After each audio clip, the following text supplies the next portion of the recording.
All right, everyone, I have a feeling that a lot of the naysayers that are like, well, Trump failed, whatever, I have a feeling that quite a few of them will be singing a different tune, and part of this is prefaced on two things. First and foremost, neither Trump nor Biden, and I'll explain that briefly, can have a significant medical episode. If Biden does and Trump attempts to run in 2024, people will notice he's exactly the same age that Biden was, and they'll say, hey, maybe this isn't the greatest idea in the world. And of course, he's not going to have as much energy as he had in the last couple of campaigns. It's just inevitable. The man will be older. If he has a health episode, of course, he probably leans against running at that point. And if he has oh yeah, I had a mild stroke. Don't worry, people, though. I'm fine. I'm good and ready to go. Again, that brings up visions of Joe Biden having aneurysms and falling down 3 times in the last year, and it wouldn't be good for things. Secondly, it's prefaced on the trajectory of the Biden administration. That is that Biden has already caused hyperinflation. He's caused unemployment to tick up. There's an active threat that Afghanistan might fall at any particular given moment. Diplomatically, he's been a nightmare. He's constantly making mistakes. He has to be circled around by the entire legacy media, plus defended with push polls, plus a massive surveillance and censorship apparatus called Big Tech, just in order to kind of sort of be breaking even right now in push polls. To be clear, even in the push polls, he has gained 9 points of disapproval since the day he first took office.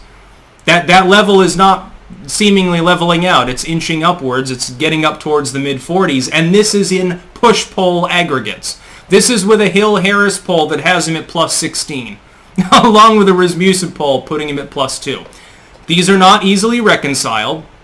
It's due to cherry picking. It's due to shenanigans. I guarantee at this point that it's partially due to explicit push polling. It's to defend Joe Biden, and he's still failing.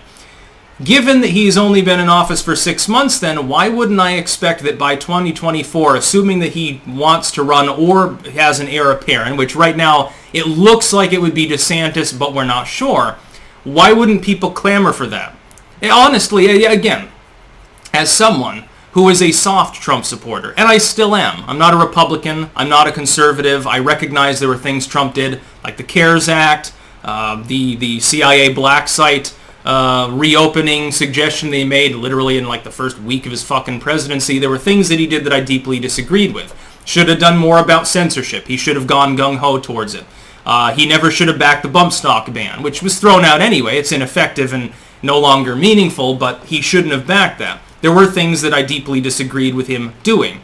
That being said, it's still like night and day comparing the relative peace and ease of at least the first 3 years of Trump's presidency to the first 6 months of Biden's presidency.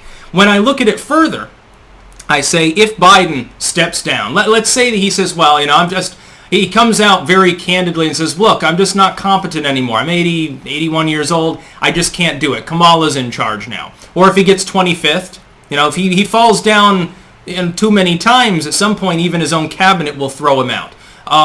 Kamala would like to throw him down the stairs if he dies. If Kamala does shove him down the Air Force One steps.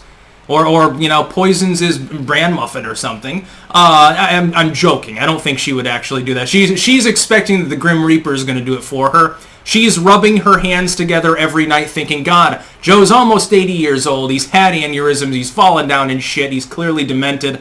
I'm probably going to be the president of the United States in the next couple of years. If that happens, the Republicans will circle like sharks. If Trump gets in, I think most of them get out. I have a rhino con here and maybe some other zany-ass goofball there, but by and large, like DeSantis has ruled it out, Cruz would step down, Rand would step aside. Most of the big potential names I don't think would compete with him. Even if they do, though. Let's say Trump keels over so he can't endorse anyone, and it's like DeSantis and Cruz and all these others. People clamor to vote for pretty much any ticket over Biden if he goes full Jimmy Carter. You have inflation already. He's been the president for half a year. President in name, of course, asterisk administration. He's already fucked everything up.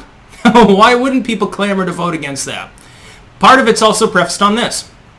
I'm seeing the Republicans for the first time grow a pair. They're actually fighting back, which is great for the upcoming midterms. Trust me, for morale. And number two, organizing and trying to take over local and state races. which is the most important thing. If you want to have fair elections, you're going to need to counterbalance the federal government with mass state power. You're going to have to use the states in order to fight the federal government because Beijing Biden is corrupt.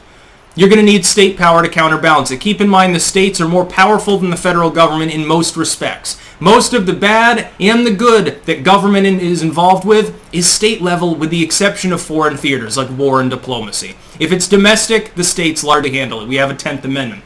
The federal government is trying to change that for the purposes of elections, for corrupt purposes, for sleazy purposes.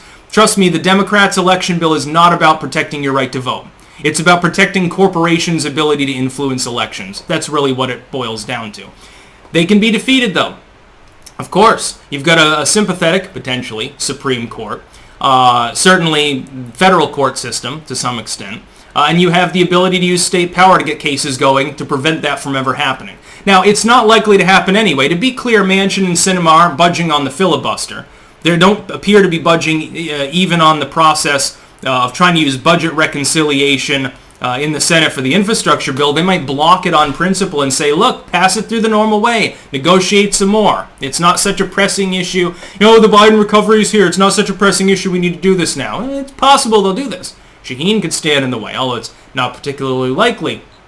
When I look, though, at the Biden administration's complex degree of corruption and stupidity, I'm finding it hard to really see a way forward for the Democrats to even maintain Congress in the midterms.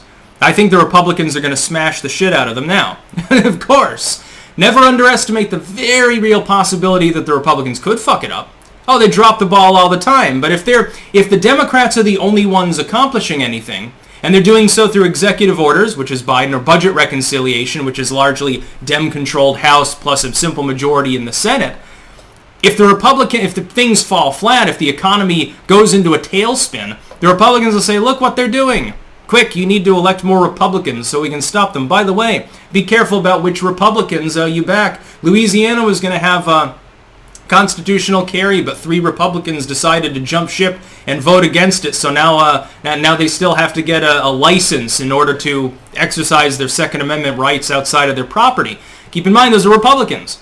Now, a lot of Republicans are cowards. They're like, oh shit, but the next time someone gets shot, I'll get blamed for it. You represent a swing district within an otherwise largely red state or something. Keep their toes to the fire. Run for local office. Picket. Put up political stickers, as allowed by law, of course. No vandalism. Honk, honk. Don't be a leftoid. Do whatever that you can to take over the city council, take over the housing authority, take over the mayor's office, certainly take over the school board, and then you've won. That's where most of the legalese comes from in the United States, local and state, not the federal government. That can wait till 2024, when I suspect a lot of people will be begging for Trump back. And that won't just be Republicans, trust me. That's about all. Peace out.